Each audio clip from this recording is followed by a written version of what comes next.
నియోజకవర్గంలోని దర్బార్ మైసమ్మ ఆలయంలో బోనాల పండుగ ఉత్సవాలు ఘనంగా కొనసాగుతున్నాయి. మైసమ్మ అమ్మవారిని కేంద్ర మంత్రి కిషన్ రెడ్డి, దామోదర రాజనరసింహ, దానం నాగేందర్లు దర్శించుకుని మొక్కులు చెల్లించుకున్నారు. ఆలయానికి విచ్చేసిన ప్రజా ప్రతినిధులకు ఆలయ నిర్వాహకులు ఘన స్వాగతం పలికారు.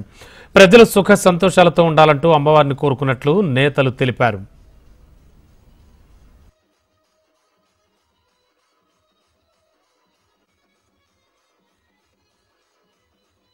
దేశంలో ఎక్కడ లేని విధంగా మన హైదరాబాద్ నగరానికి, భాగ్యనగరానికి మాత్రమే పరిమితమైనటువంటి పండుగ ఈరోజు తెలంగాణలోని మారుమూల ప్రాంతాలలో కూడా అనేక వందల సంవత్సరాలుగా ఈ పండుగ జరుగుతుంది.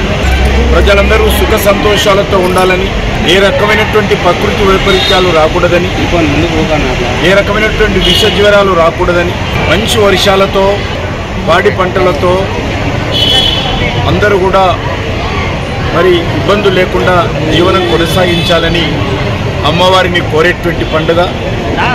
ప్రత్యేకంగా ఇది మహిళల పండుగ.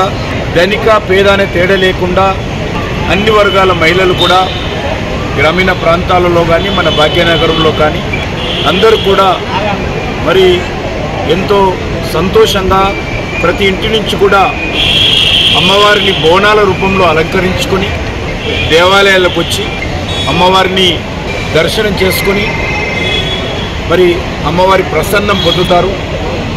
అటువంటి